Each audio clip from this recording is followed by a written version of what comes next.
ગામડાના બાળકોને શિક્ષણ ક્ષેત્રે શહેર જેવી સુવિધા મળી રહે તેવું પીપી સવાણી ગ્રુપના સહયોગથી સુરતના બારડોલીના ખરવાસા ખાતે વિદ્યાસંકુલનું ખાતમુહૂર્ત કરવામાં આવ્યું।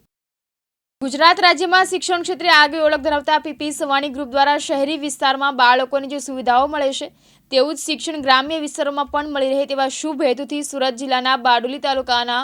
અસ્તાન ગામે શાંતિનાથા એજ્યુકેશન ટ્રસ્ટ દ્વારા નવી શાળા PP Savani school of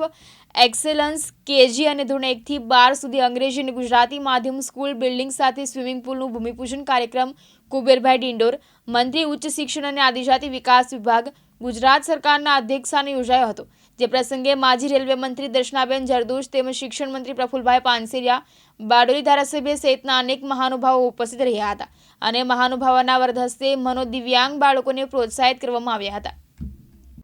PP Savani education trust અને શાંતિનાથા ટ્રસ્ટ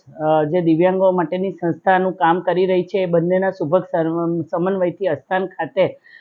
ઉચ્ચ શિક્ષણ અને એની સાથેની એક સરસ મજાની શાળા કેમ્પસનું આજે ખાતમુહૂર્ત કરવામાં આવ્યું। ખૂબ સરસ એના પ્લાન સાથે ઇન્ટરનેશનલ લેવલની શાળા બની શકે અને અહીંયાના જે ગ્રામ્ય વિસ્તારના આજુબાજુના લોકોના વિસ્તારને નવી બનેલી શિક્ષણ નીતિ અને પ્રધાનમંત્રી શ્રી નરેન્દ્રભાઈ મોદીજીનું જે વિઝન છે કે શિક્ષણ વગર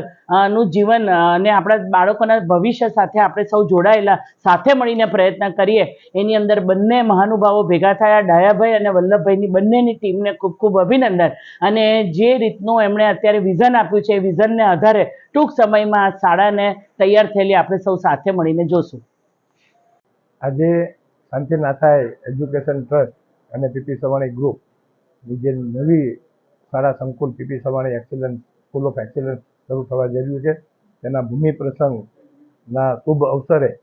આજે અમે આદરણીય શ્રી ડાયાભાઈનું જે સ્પેશિયલ ચાઇલ્ડ બાળકો માટેનું જે સંકુલ છે જેમાં 171 બાળકો અહીંયા રહી રહ્યા છે અને એ લોકો જે કામ કરે છે એ રિયલમાં જે એકદમ સ્પેશિયલ ચાઇલ્ડ ન હોય અને રેગ્યુલર બાળક હોય તેના કરતાં પણ વિશેષ દીવડાઓ બનાવવા, માતાજીના દીવડાઓ બનાવવા, સપ્લિમેન્ટરીઓ બનાવવી, ચાદર, નેપકિન્સ આ બધું બનાવવું એ બધું જોઈને ખૂબ જ ખુશીનો અનુભવ થયો અને રિયલમાં એમના માટે ડાયા કાકાને અને એમની આખી ટીમને નતમસ્તક વંદન કરું છું। આ એવા બાળકો છે જે ભગવાનના બાળકો છે અને આ એક બાળકને સાચવવું 1 લાખ બાળકને સાચવવા બરાબર થતું હોય છે। ત્યારે ડાયા કાકાની અને એમની ટીમને આ 171 જેટલા બાળકોને જે સાચવી રહ્યા છે, અહીંયા રાખી રહ્યા છે, તેમને નવું જીવન આપી રહ્યા છે ત્યારે તેમને ખૂબ ખૂબ અભિનંદન। રમેશ ખંભાતી, દિવ્યાંગ ન્યૂઝ, બારડોલી, સુરત।